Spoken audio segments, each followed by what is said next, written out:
হ্যাঁ, আমি খারাপ ছেলে। সত্যি আমি খুব খারাপ ছেলে। আসলে ভালো ছেলে হয়ে থাকার অভিনয়টা আমি খুব ভালো একটা জানি না। কারোর সাথে মিথ্যা বন্ধুত্ব বা প্রেমের প্রতারণা আমি করতে পারি না। সোজা সাপটা কথা বলি, মুখের ভাষা খারাপ, পড়াশোনায় মোটামুটি, ইত্যাদি ইত্যাদি। সব ভালো ছেলেদের মাঝে আমি না হয় খারাপ হয়ে থাকি, এতে ক্ষতি হবে না কারো। বরং ভালো ছেলেদের মুখোশটা টেনে খুলে দিতে পারবো। খুব সহজে মানুষকে বিশ্বাস করে ফেলি, বিনিময়ে বারবার ধোঁকা খেয়ে থাকি।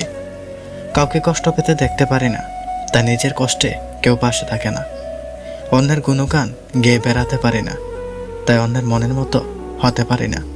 কাউকে ছোট করে দেখতে পারি না, তাই আমি খারাপ। হ্যাঁ, তাই আমি অন্যের কাছে খারাপ।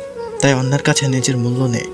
ভালো হওয়ার অভিনয়টা আমি খুব ভালো একটা জানি না, তাই আমি খারাপ। কিন্তু আমি আমার মতো। হ্যাঁ, আমি খারাপ ছেলে। সত্যি আমি খুব খারাপ ছেলে।